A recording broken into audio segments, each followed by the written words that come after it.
ఉన్న బంగారాన్ని విడిపించి ఆ రోజు ఆన్లైన్ రేటుకే మేము కొంటాం. Sharma gold company. నమస్కారం, సుమన్ టీవీకి స్వాగతం. నవంబరు మాసం నవగ్రహాల స్థితిగతులు ఎలా ఉన్నాయి, నవగ్రహాల స్థాన చలనం ఏ రాశుల్లో జరుగుతుంది, ద్వాదశ రాశుల వరకు వాటి వల్ల ఎటువంటి ఫలితాలు ఏర్పడబోతున్నాయి, ఈ విషయాన్ని తెలియజేసేందుకు మనతో పాటు ఉన్నారు ప్రముఖ జ్యోతిష్య రత్న జ్యోతిష చక్ర వైభవ నిపుణ డాక్టర్ రాళ్లపల్లి రవికుమార్ గారు. గురుగారు నమస్కారం. నమస్కారం గురుగారు, ద్వాదశ రాశుల వారికి నవంబర్ మాసం ఎలా ఉండబోతుందో తెలుసుకునే ముందు నవగ్రహాల సంచారం ఏ రాశుల్లో జరుగుతుంది, ఎలాంటి ఫలితాలను ఇస్తున్నాయో తెలియజేస్తారా? శరదిందు సమాకారే పరబ్రహ్మ స్వరూపిణి వాసరాపీఠ నిలయే సరస్వతి నమస్తుతే. సుమన్ టీవీ ప్రేక్షకులకు నమస్కారం. ముందుగా ద్వాదశ రాశుల్లో నవగ్రహాలు ఎక్కడ ఉన్నాయో తెలుసుకుందాం. ఈ నెల అంటే 17వ తారీఖు నవంబర్ దాకా రవి నీచ స్థానంలో ఉంటారు. తర్వాత కుజుడు కూడా మొత్తం ఈ నెల అంతా కూడా నీచ స్థానంలో ఉంటారు. తర్వాత రాహు వచ్చేసి మనకి మీనరాశిలో ఉంటారు, గురు వృషభ రాశిలో ఉంటారు, శని స్వస్థానమైన కుంభరాశిలో ఉంటారు, ఇంకా బుధుడు వృశ్చిక రాశిలో ఉంటారు, కేతు వచ్చేసి మనకి కన్యా రాశిలో ఉంటారు, శుక్రుడు వచ్చి మనకి ధనుసు రాశిలో ఉంటారు. ఇలా ఈ నవగ్రహాలు మొత్తం కూడా ద్వాదశ రాశుల్లో ఇలా ఉంటాయి. గురుగారు, కన్యా రాశి వారికి గోచార రీత్యా ఈ నవంబర్ మాసం ఎలా ఉండబోతుంది, ఏ గ్రహాలు అనుకూలించబోతున్నాయి? తప్పకుండా అమ్మ. కన్యా రాశి అనగానే మనకి ఉత్తర 2-3-4 పాదాలు, హస్త 1-2-3-4 పాదాలు, చిత్త 1-2 పాదాలు, ఈ నక్షత్రాల సమూహం అంతా మనకి కన్యా రాశిలోకి వస్తుంది. ఇందాక మనం చెప్పుకున్నట్టు హార్డ్వర్క్ సంబంధించినది ఏంటంటే రాశ్యాధిపతి. రాశ్యాధిపతి అయిన బుధుడు తృతీయ స్థానంలో బాగానే ఉన్నాడు. అలాగే దైవబలం దైవానుగ్రహం సంబంధించిన గ్రహం అయిన గురు భాగ్యస్థానంలో చాలా బాగున్నాడు. ఎందుకంటే భాగ్యం అనేది ఏంటంటే ప్రాపర్టీస్, అలాగే పూర్వజన్మ పుణ్యం, అలాగే దేవుడు, ఆధ్యాత్మిక చింతన, ఇవన్నీ కూడా 9th హౌస్. అలాగే ఫారెన్ ట్రావెల్, ఇవన్నీ కూడా 9th హౌస్ తోటి చెప్తారు. సో అలా 9th హౌస్లో గురువు ఉన్నారు. సో అద్భుతంగా ఉంది. ఇక శని విషయానికి వస్తే 6వ స్థానంలో చాలా బాగున్నాడు. 6వ స్థానం అంటే ఆరోగ్యం, ముఖ్యంగా అప్పులు లేకుండా ఉండడం, ఆరోగ్యం బాగుండడం, శత్రువులు లేకుండా ఉండడం, శత్రువులు ఉన్నా నశించిపోవడం 6వ స్థానం. సో 6వ స్థానంలో శని ఉండడం చేత ఇవన్నీ ఉంటాయి అన్నమాట. ఆరోగ్యం బాగుంటుంది, శత్రువులు ఉండరు, శత్రువులు నశిస్తారు, అప్పులు ఏమైనా ఉంటే అవి కూడా తిరిగిపోతాయి అన్నమాట. సో ఒక రాశిలో మటుకు కేతు ఉన్నాడు, 7వ స్థానంలో రాహు ఉన్నారు. సో కేతు జాతకంలో కూడా చంద్రుడితో ఉన్నా, లేకపోతే రాహు చంద్రుడితో ఉన్నా, శని చంద్రుడితో ఉన్నా కూడా స్ట్రెస్, స్ట్రెయిన్, మానసిక ఆందోళన విపరీతంగా ఉంటుందండి. అక్కడ ఏం లేకపోయినా బాగుందని, అక్కడ ఏం లేకపోయినా ఏదో జరుగుతుందని, ఏదో లోపల అనారోగ్యంగా ఉందని, ఏదో విధంగా అది అతలాకుతలం అవుతుంది. ఎందుకంటే రాహుతో కానీ కేతుతో కానీ చంద్రుడు ఉన్నా అంటేనే గ్రహణం అన్నమాట, ఎక్లిప్స్ అన్నమాట. సో గ్రహణం కూడా చూడండి, రాహుతో చంద్రుడున్నా, కేతుతో చంద్రుడు ఉన్నప్పుడే గ్రహణం వస్తుంది. అయితే రాహుతో రవి ఉన్నా, లేకపోతే కేతుతో రవి ఉన్నప్పుడే గ్రహణం వస్తుంది. అటు పౌర్ణం కానీ ఇటు అమావాస్య కానీ గ్రహణాలు వస్తాయి అన్నమాట. సో కాబట్టి పుట్టడమే ఇక గ్రహణం టైప్లో అన్నమాట. కాబట్టి ప్రస్తుతం ఇప్పుడు గ్రహణ సమయం అనేది నడుస్తున్నట్టు ఇక్కడ కన్యా రాశి వారు. అంటే మీన రాశికే అంతే, ఎందుకంటే మీన రాశిలో రాహు ఉంటాడు, 7వ స్థానంలో కేతు ఉంటాడు కన్యలో. కాబట్టి మీన రాశి వారికి అదే పరిస్థితి, కన్యా రాశి వారికి అదే పరిస్థితి. సో దాని మూలాన ఏంటంటే మనం ఎంత మంచి వాళ్ళమైనా, ఎంత హెల్పింగ్ నేచర్ ఉన్నా, ఎంత ఇంటెలెక్చువల్ అయినా, ఎంత సక్సెస్ఫుల్ పర్సన్ అయినా కూడా బయట పడదు మనదంతా కూడా. సో సగమే ఉంటుంది, అంటే వాడు కవర్ చేసి ఉంటాడు. సో ఇదివరకు బాగుండేవాడు ఇప్పుడు మారిపోయాడు, వాళ్ళు ఆవిడ ఎలా చెప్తే అలా వింటున్నాడు, అయితే మనం నచ్చట్లేదు, కొత్త ఫ్రెండ్స్ వీళ్ళకి పరిచయం అయ్యారు, మనకన్నా మంచి సహాయం వాళ్ళు పరిచయం ఉంటారు, మనల్ని పక్క పెట్టరు, ఇలాంటివన్నీ అనవసరంగా వస్తాయి. అవన్నీ వస్తున్నాయంటేనే ఒకటి మన రాశిలో కేతు కానీ రాహు కానీ ఉండడం, లేదంటే ఏలినాటి నడుస్తూ ఉండడం, లేదంటే అర్ధాష్టమశని నడుస్తుండడం, లేదంటే అష్టమశని నడుస్తుండడం. ఈ 4 సమయాల్లోనే ఇలాంటివన్నీ వస్తాయండి. అది దాటంగానే చూడండి మళ్ళీ బాగానే ఉంటారు, మళ్ళీ ఆ శత్రువులు కూడా మిత్రులు అయిపోతారు. ఇలా అన్నవాళ్ళు కూడా సారీ అప్పుడు నేను అన్నాను, అలా అనుకోకుండా ఉండాల్సింది, ఏదో క్లోజ్గా లేవు కాబట్టి అలా అనాల్సి వచ్చింది, మమ్మల్ని దూరం పెట్టామని అంటారు. సో సమయాన్ని బట్టి అనమాట. సో అందుకే మనమే జాగ్రత్తగా ఉన్నాం అనుకోండి, ఇవన్నీ నుంచి దూరంగా ఉండొచ్చు. సో మౌనంగా ఉండడం ఉత్తమ ప్రస్తుత కాలం. నెక్స్ట్ ఏప్రిల్కి రాహుకేతులు ఎలాగో మారిపోతారు, గ్రహణ సమయం అనేది వెళ్ళిపోయింది, మళ్ళీ 9 ఏళ్ళ దాకా రాదు.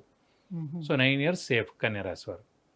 కాబట్టి నెక్స్ట్ 7వ స్థానంలో రాహువు కుటుంబ కలహాలకి ఏమైనా అంటే 7వ స్థానం ఇందాక కూడా చెప్పుకున్నాం, సింహరాశికి 7వ శని ఉన్నాడు అన్నాడు.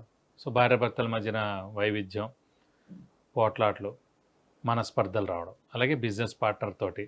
7వ స్థానం అనేది పార్ట్నర్ కాబట్టి life partner or business partner, లేదంటే ఇమీడియట్ బాస్ తోటి. అలాగే రాహు ఛాయాగ్రహం కాబట్టి ఇంత అయిపోయినా 50% ఉంటుంది, 50% తప్పదు. 7వ స్థానంలో రావునందుకు మనస్పర్ధలు భార్యాభర్తల మధ్య రావడం, అలాగే బిజినెస్ పార్ట్నర్స్తో గొడవలు ఉండడం, అంటే ఇమీడియట్ బాస్తో ప్రాబ్లం ఉండడం అనేది జరిగేందుకు అవకాశాలు ఎక్కువగా ఉన్నాయి. అయితే ముఖ్యమైనటువంటి గ్రహాలు బుధుడు, గురువు, శని వీళ్ళంతా కూడా బాగున్నారు కాబట్టి విద్యార్థులకు కానీ, విదేశీయానం చేయాలనుకునే వాళ్ళకి కానీ, ఉద్యోగస్తులు కానీ వీళ్ళందరికీ బాగానే ఉంటుంది. విద్యార్థులకి ముఖ్యంగా, అలాగే వ్యాపారస్తులు కూడా బాగుందండి. ఎందుకంటే భాగ్యస్థానంలో గురువు చాలా బాగున్నాడు కాబట్టి ఎక్సలెంట్గా ఉంది. ఇప్పుడు ఈ రియల్ ఎస్టేట్ వాళ్ళకి బాగుండదు. ఎందుకంటే రియల్ ఎస్టేట్ కారక గ్రహమే కుజుడు అండి. అలాంటి కుజుడు నీచిలో ఉన్నాడు. ఫర్ ఎగ్జాంపుల్ ఇప్పుడు రేవంత్ రెడ్డి గారు చేపట్టిన ఏవైనా పనులు చూసుకోండి, జనవరి 2020 వరకు కొనసాగుతూనే ఉంటాయి. ఎందుకంటే కుజుడు నీచిలో ఉన్నాడు. కుజుడు నీచిలో ఉన్నారు కాబట్టి ఇలాంటివన్నీ పనులన్నీ కూడా జరుగుతాయి ఖచ్చితంగా. సో రియల్ ఎస్టేట్ కూడా డౌన్ ఉండే పరిస్థితి కూడా మనకి ఎలాగో ఈ కుజుడు నీచ మూలాన్ని కనిపిస్తుంది. జనవరి వరకు ఉంటుంది. జనవరి వరకు ఇది ఖచ్చితంగా. అలాగే ఉద్యోగస్తులకి పట్టిందల్లా బంగారం. ఎందుకంటే అటు గురువు చాలా బాగున్నాడు, శని చాలా బాగున్నాడు కాబట్టి వృత్తి, ప్రవృత్తి, ప్రొఫెషన్, జాబ్ అందరికీ బాగుంది. అలాగే విద్యార్థులకి ఇంకా చాలా బాగుంది. ఎందుకంటే గురువు చాలా బాగున్నాడు, శని కూడా బాగున్నాడు కాబట్టి. అలాగే ఫారిన్ టూర్ విజిట్స్, అసైన్మెంట్స్ కూడా ఉంటాయి ఉద్యోగస్తులకి. అలాగే విద్యార్థులకి అయితే కనుక మంచి యూనివర్సిటీ రావడం, అంటే మంచి ర్యాంక్ రావడం, స్పాన్సర్ దొరకడం, అంటే చాలా అద్భుతంగా ఉంటుందండి విద్యార్థులు కూడా. అంటే చతుర్థ స్థానంలో ఉన్నటువంటి గురువే గృహయోగాన్ని ఇస్తాడా, 9 భాగ్యస్థానంలో ఉన్న గురువు కూడా ఇస్తాడా? అంటే మామూలుగా లగ్నం నుంచి 4th హౌస్ కానీ, లగ్నం నుంచి 9th హౌస్ కానీ, సాధారణంగా మనం రాశి ఫలితాలు చెప్పుకున్నప్పుడు లగ్నం అనేది తెలియదు కదా, ఎవరిదో లగ్నం వాళ్ళు తెలుసుకుని వాళ్ళు లెక్క పెట్టుకోవాలి. కానీ మనం రాశి నుంచి చెప్తున్నాం కాబట్టి ప్రస్తుతం కన్యా రాశికి 9th హౌస్ అవుతుంది కాబట్టి ఖచ్చితంగా ఉంటుందని, గృహ స్థలం కానీ, ఇల్లు కానీ, పొలం కానీ కొనేందుకు అవకాశం ఉంది. అలాగే కన్యా లగ్నమైనా ఉంటుంది. లగ్నం నుంచి 9th హౌస్ కానీ, రాశి నుంచి 9th హౌస్ కానీ, లగ్నం నుంచి 4th హౌస్ కానీ, రాశి నుంచి 4th హౌస్ కానీ, అంటే మళ్ళీ కుంభరాశి వాళ్ళకి ఉంటుంది. అలాగా కుంభలగ్నం వాళ్ళకి, అలాగే కన్యా రాశి వారికి కానీ, కన్యా లగ్నం ఖచ్చితంగా 100% ఉంటుంది. ఎందుకంటే 12 ఏళ్ళకి ఒకసారి వస్తుందండి. సో ఖచ్చితంగా స్థలం కానీ, ఇల్లు కానీ, పొలం కానీ కొంటారు. స్థలం కొనని వారు స్థలం కొంటారు, స్థలం ఉన్నవారు ఇల్లు కొంటారు, ఇల్లు ఉన్నవాళ్ళు పొలమైనా కొనవచ్చు, లేకపోతే ఇంకో ఇల్లు కొనవచ్చు. ఇదే సమయంలో మీ దగ్గర ఏదైనా స్థలం ఉన్నా, ఇల్లు ఉన్నా కూడా అమ్మితే కూడా మంచి రేట్ వస్తుంది, మంచి అమౌంట్ వస్తుంది. ఎప్పటి నుంచో అమ్మాలనుకుంటున్నారు, మంచి రేట్ రాక ఆగారు, ఇప్పుడు ఖచ్చితంగా మంచి రేట్ వస్తుంది.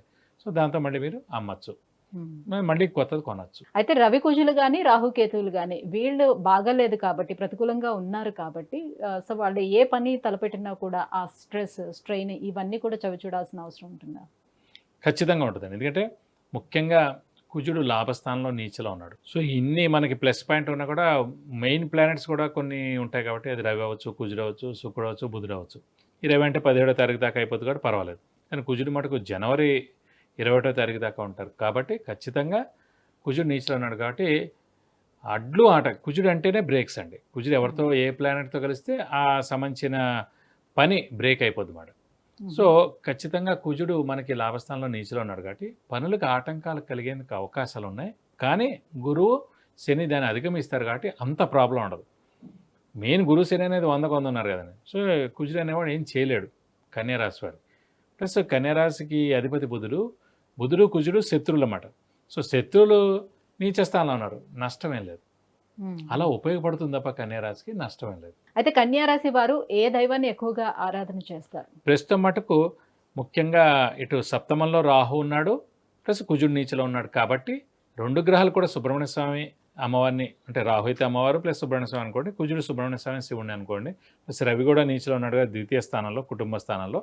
కంపల్సరీ శివుడు ప్లస్ అమ్మవారు ప్లస్ సుబ్రహ్మణ్య స్వామి ముగ్గురిని కూడా పూజిస్తే మంచిది. ఎందుకంటే ఎలాగో కార్తీక మాసం కాబట్టి శివారాధన చేయడం, శివుడి గుళ్ళకి వెళ్ళి 40 ప్రదక్షిణాలు చేయడం ప్రతి సోమవారం, 4 సోమవారాలు.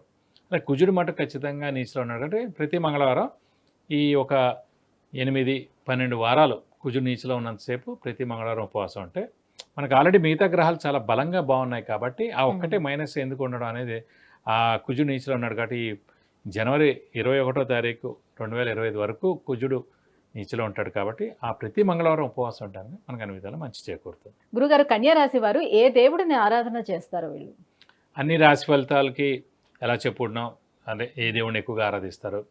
అలాగే కన్యా రాశి కానీ, కన్యా లగ్నం వారు కానీ పంచమ స్థానాధిపతి శని ఏడు కాబట్టి ఆంజనేయ స్వామిని ఎక్కువగా ఇష్టపడతారండి. అలాగే లాభాధిపతి కర్కాటక రాశి అధిపతి చంద్రుడు ఏడు కాబట్టి అమ్మవారిని ఇష్టపడతారు. కాబట్టి అమ్మవారిని, ఆంజనేయ స్వామిని ఎక్కువగా ఆరాధిస్తే కన్యారాశి వారు చాలా ఉన్నత స్థితికి చేరుకుంటారు 100%. విద్య, ఉద్యోగం, వివాహం, వ్యాపారం, విదేశీయానం, సంతానం, ఆరోగ్యం, ఐశ్వర్యం, గృహం వీటన్నిటికి సంబంధించి మీరు ఏమైనా విషయాలు తెలుసుకోవాలంటే కింద స్క్రోల్ అవుతున్నటువంటి నెంబర్లకి వాట్సాప్ చేయొచ్చు. గురువుగారు అపాయింట్మెంట్ పొందవచ్చు. గురుగారు, కన్యా రాశి వారికి నవంబర్ మాసం ఎలా ఉండబోతుంది, ఎటువంటి పరిహారాలను పాటించుకోవాలి విషయాన్ని తెలియజేసినందుకు ధన్యవాదాలు. నమస్కారం.